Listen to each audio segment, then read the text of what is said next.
ಹೊಳೆನರಸೀಪುರ ತಾಲೂಕಿನಲ್ಲಿ ಡೆಂಗಿ ಉಲ್ಬಣಗೊಂಡು ಮಕ್ಕಳೂ ಸೇರಿದಂತೆ 5 ಜನರು ಮೃತಪಟ್ಟ ನಂತರ ಜಾಗೃತರಾದ ವಿವಿಧ ಇಲಾಖೆಗಳ ಅಧಿಕಾರಿಗಳು ಡೆಂಗಿ ನಿಯಂತ್ರಣ ಕುರಿತು ಅರಿವು ಮೂಡಿಸುವ ಜೊತೆಗೆ ನಿರುಪಯುಕ್ತ ವಸ್ತುಗಳಲ್ಲಿ ನೀರು ನಿಲ್ಲದಂತೆ ಹೆಚ್ಚಿನ ಜಾಗೃತಿ ವಹಿಸುವಂತೆ ಸಲಹೆ ನೀಡಿದ್ದರು.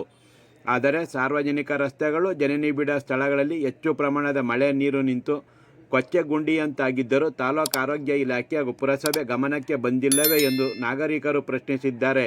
ಜೊತೆಗೆ ಇವರ ಕಾರ್ಯವೈಖರಿ ಕಂಡು ಆಕ್ರೋಶ ವ್ಯಕ್ತಪಡಿಸಿದ್ದಾರೆ. ಮಳೆ ಇಲ್ಲದೆ ಸಂಕಷ್ಟಕ್ಕೆ ಸಿಲುಕಿದ್ದ ಕರ್ನಾಟಕದ ಜನತೆ ಮಳೆ ಬಂದರೆ ಸಾಕು ಎಂದು ಪ್ರಾರ್ಥಿಸುತ್ತಿದ್ದರು. ಉತ್ತಮ ಮಳೆಯೊಂದಿಗೆ ಜಲಾಶಯಗಳು ಭರ್ತಿಯಾಗಿ ಸಂಭ್ರಮಿಸುವ ಸಂದರ್ಭದಲ್ಲಿ ನೆರೆ ಉಂಟಾಗಿ ರೈತರು, ನಾಗರಿಕರು ಸಂಕಷ್ಟಕ್ಕೆ ಸಿಲುಕಿದರು. ಈಗ ಗುಂಡಿ ಬಿದ್ದ ರಸ್ತೆಗಳು ಕೊಚ್ಚೆ ಗುಂಡಿಗಳಾಗಿದ್ದು ವಾಹನ ಚಾಲಕರ ಜೊತೆಗೆ ಶಾಲೆಗಳಿಗೆ ತೆರಳುವ ವಿದ್ಯಾರ್ಥಿಗಳಿಗೆ ಕಂಟಕವಾಗಿ ಕಾಡುತ್ತಿದೆ ಮತ್ತು ಡೆಂಗೆ ಮತ್ತಿತರ ರೋಗಗಳ ಹರಡುವ ಭೀತಿಯಲ್ಲಿ ಜನರು ಆತಂಕಕ್ಕೆ ಒಳಗಾಗಿದ್ದಾರೆ.